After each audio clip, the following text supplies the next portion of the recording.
Hey, how's it going, everybody? This is Tori Eda, Morehouse College Science Methods, and I'm here to give you guys a brief tutorial on basically how to make your Final Cut video and how to basically get started with it, because I know it can be kind of challenging and difficult to get it started.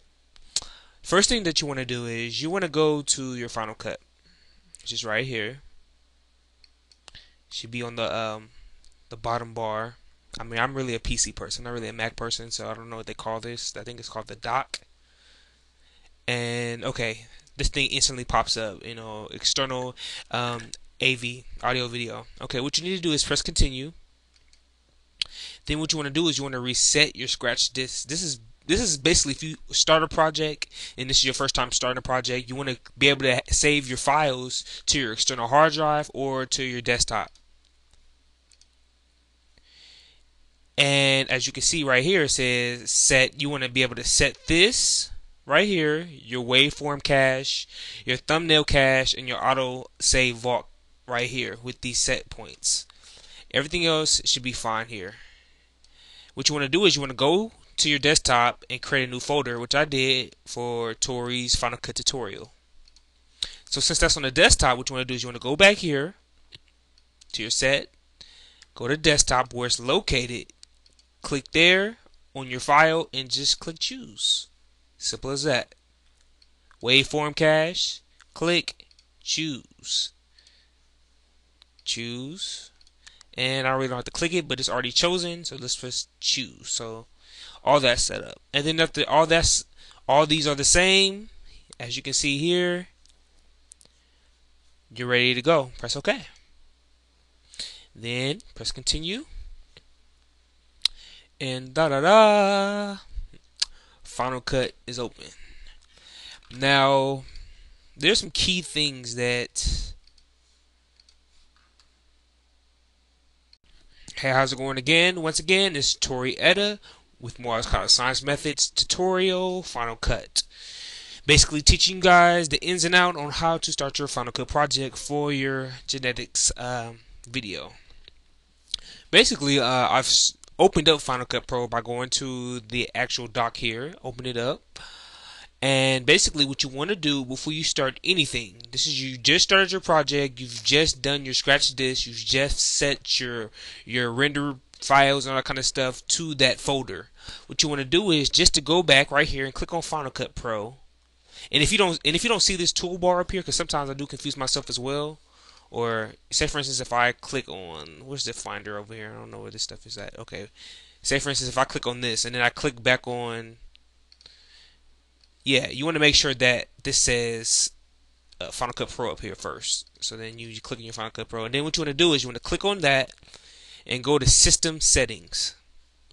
Then you check your stuff. You're like, okay, Tori's Final Cut tutorial or whatever your folder may be is set right here. You don't have to worry about these three here. The waveform cache set to the same as everything else. Thumbnail and auto save vault, everything's okay. Press OK. So everything's fine. Now let's get a sequence going. Okay, so right here we have sequence number 1, which is right here in our browser box. We have 3 main boxes: our browser, our viewer, this is our mini viewer, and this is our canvas. Now the canvas is basically whatever you put right here in your timeline.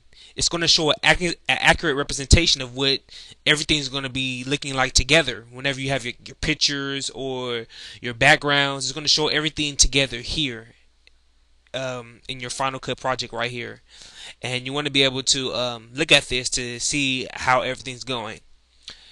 This viewer right here in the center is basically, it's a viewer of one particular video clip picture at one point in time. I'll basically have more tutorials later on basically showing you how to use this really well, but the one thing that you really need to know about this viewer right here is the fact that you can control your stereo, which is your audio for that one clip, and I'll show you tips about that later. Your filters, this is extremely important for your effects, and motion. This is extremely important for your effects and making things bigger, get smaller, spin, disappear, reappear, setting key points, all that kind of stuff. So I'll explain more about these key points right here and how you can manipulate those to make your like video clips and text look animated. Uh, yeah. So we were talking about sequences. So what you want to do is you want to come here to sequence one, and let's make this our main sequence. So we're going to make this our main sequence. And as you can see, it changed here. And then we're going to have another one. Let's make a new sequence. And let's make this our raw footage. Alright, so we made it. But as you can see, wow, it's not here for you to click on another tab. So what you have to do is you have to just click on it. And there you go. Boom. Right here. So now you can work with that raw footage on this tab, work with your main sequence on this tab, and you can just import them over by simply copying and pasting. Pretty easy. What's another thing that we want to talk about? Yeah, let's talk about. That's simply it, you guys. For that quick section on how to do the sequences and everything. So that's it. Thanks.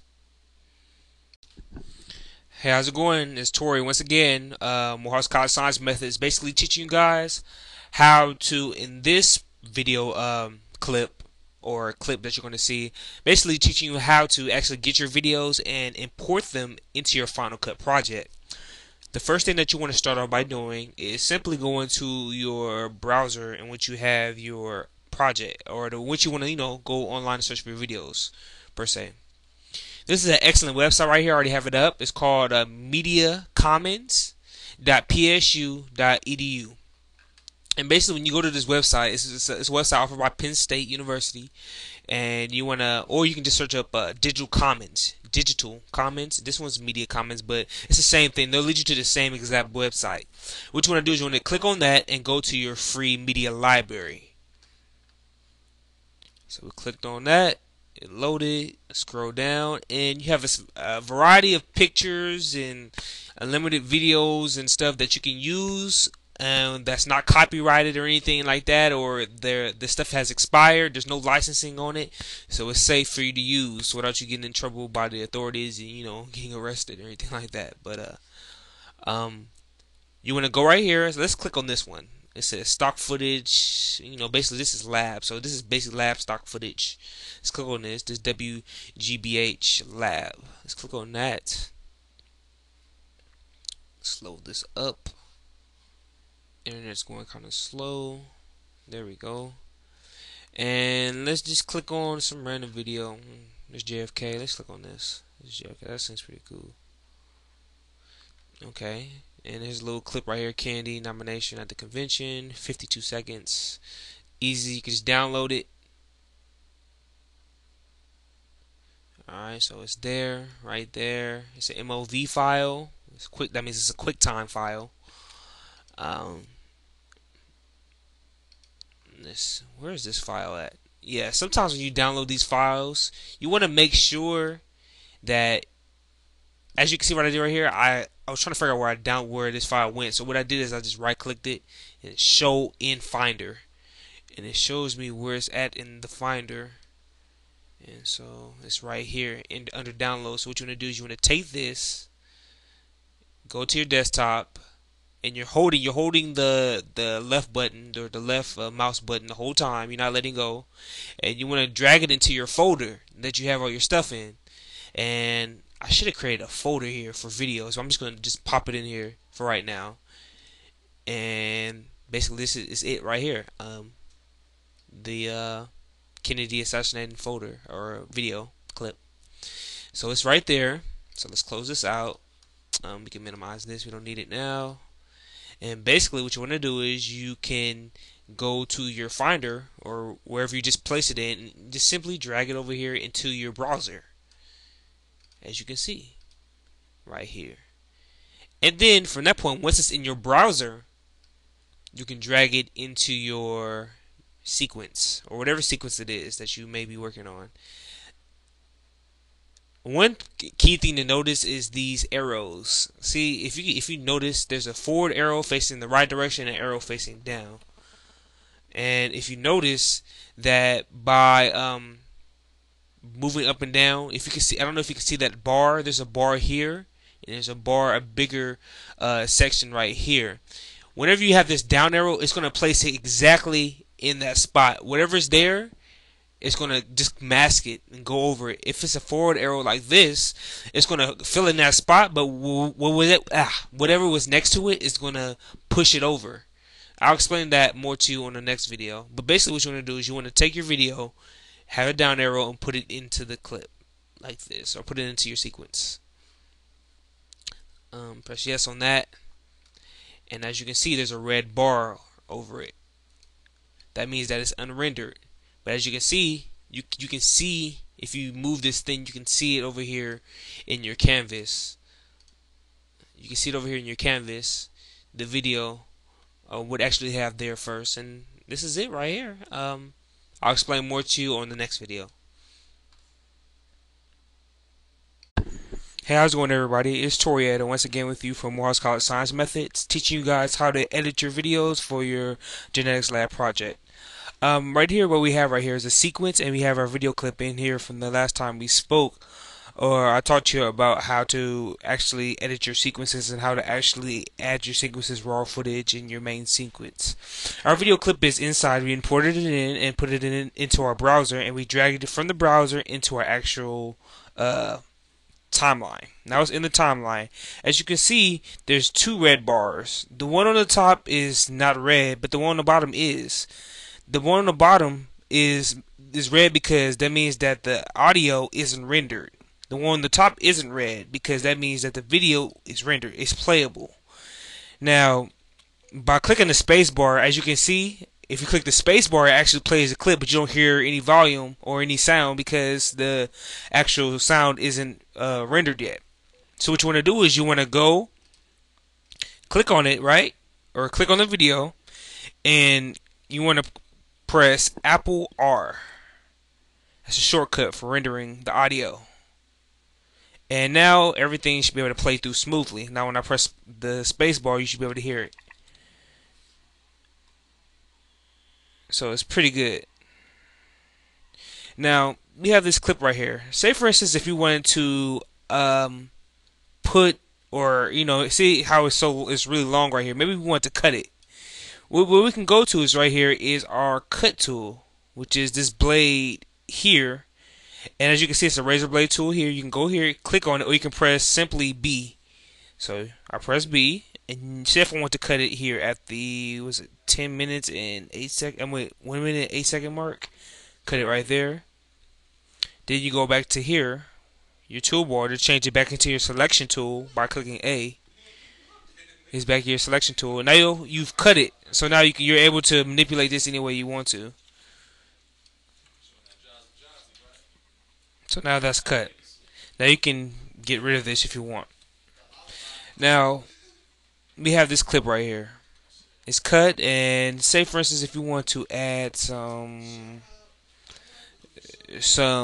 text, what we can go to our effects, go to video filters, and you want to go to where is it? You want to go to, well, I can't find it right now.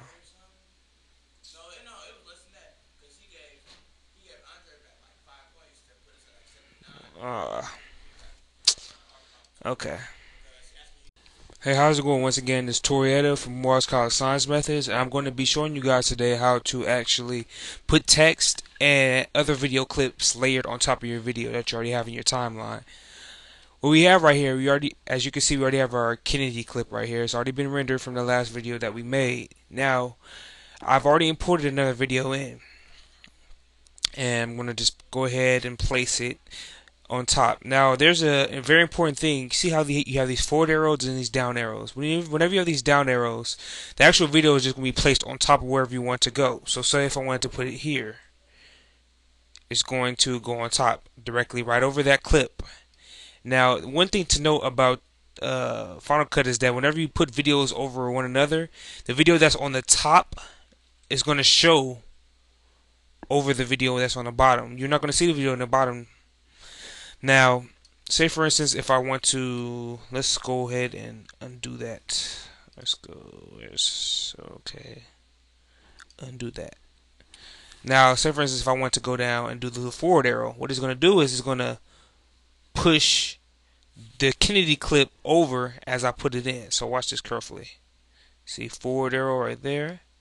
It pushed it over and put this clip in front. So those are just a little key things that you need to know.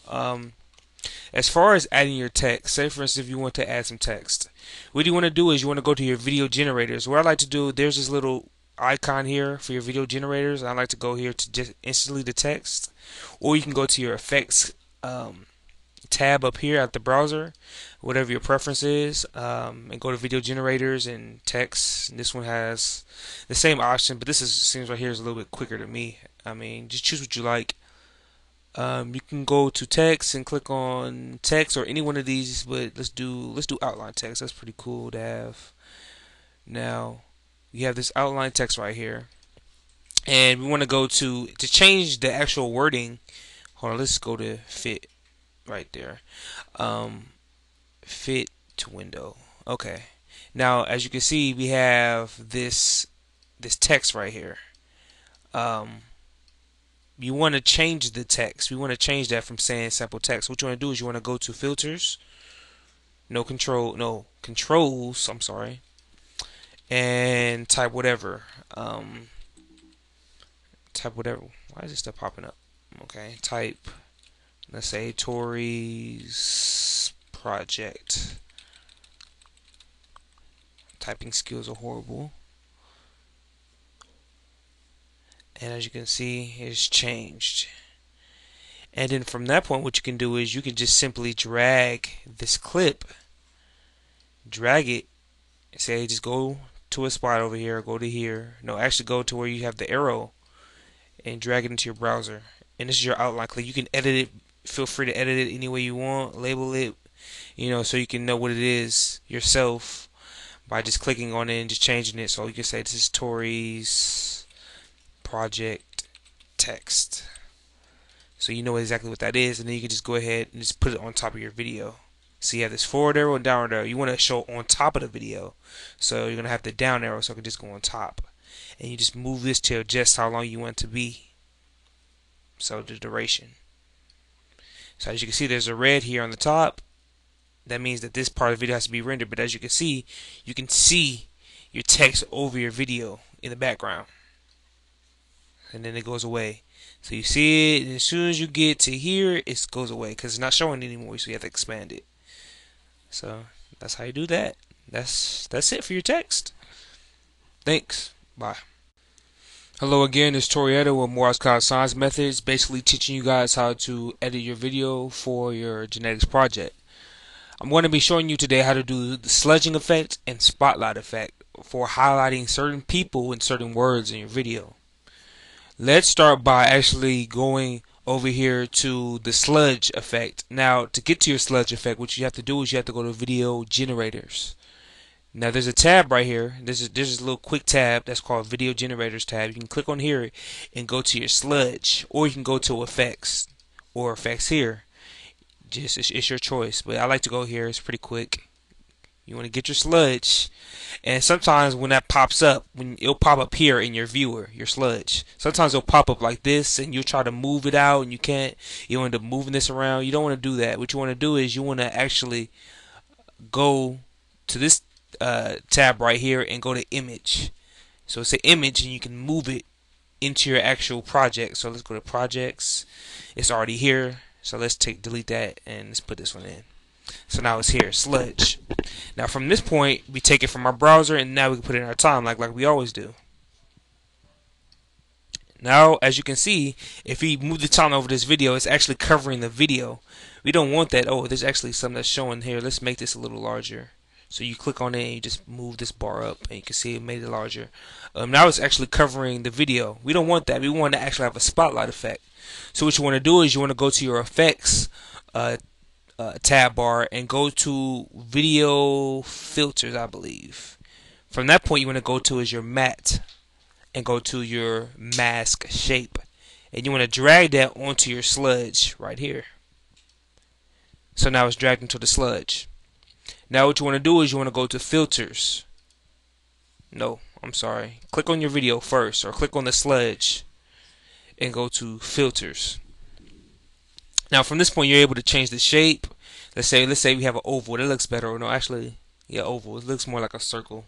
So we can change it, the size and everything, by moving these bars, and we want to invert it so it looks correct. Now we have a pretty good spotlight. But maybe we want to say, for instance, if you want to make this not so dark, we want to make it just faded a little bit. Go to motions, and you want to go to your opacity and move the opacity bar down. So get the opacity bar down and just move it down, and as you can see, you can still see in the background, but this is a spotlight, as you can see.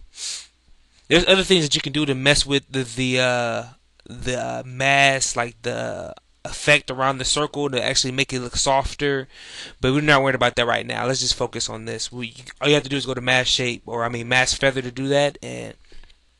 But let's talk about moving this, which is very important. What you want to do is you want to go to your sludge, click on your sludge again, and go to where it says center.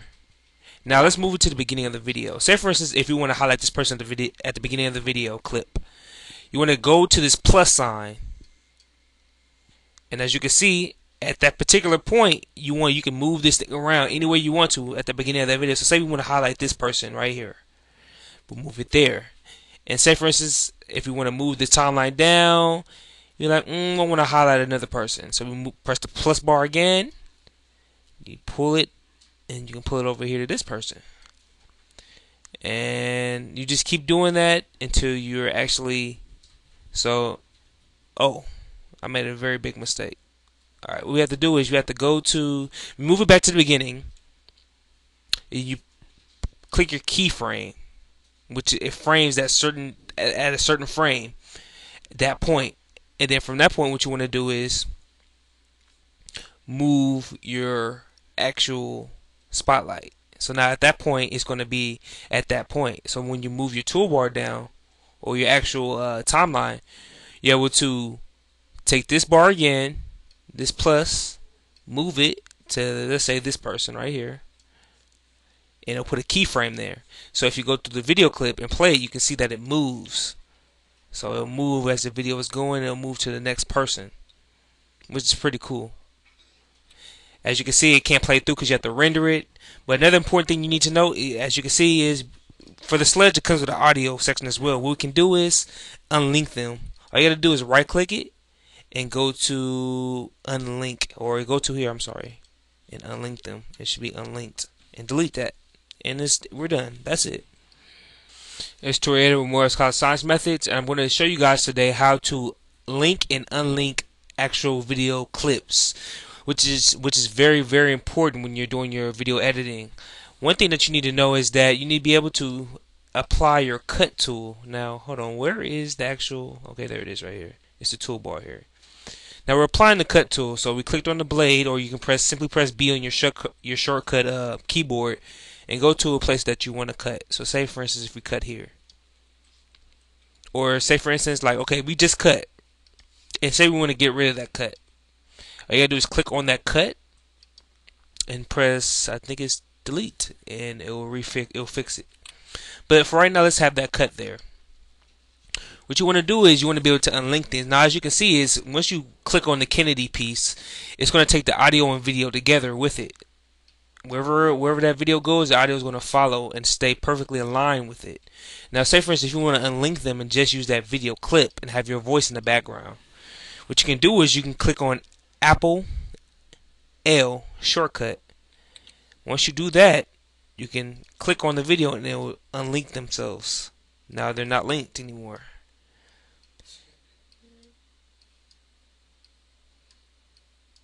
But say for instance, if you say, oh, I made a mistake, I want to relink these. What you want to do is line them up again, make sure they're lined up, zoom in by clicking the zoom tool here, or simply pressing Z, and you can look at they're lined up. So now you can go back, highlight it again by pressing, go to your selection tool, highlighting them and pressing Apple L. Now they're linked again. So wherever that goes, that video is going to follow. That's very, very important when you're doing your editing. You'll realize that this is very important because you want to be able to mix your audio with video clips and take some stuff out, or you can just simply, if you think that like when we did the sludge, it comes with a audio section. You don't need that. So what you can do is just unlink it and just delete the audio. You don't even need it, and it cuts down on the rendering time. And that's basically it with that. If you have any more questions or any hints and suggestions on what I need to do better, simply email me at torij.eda@gmail.com. Thank you for watching. Bye.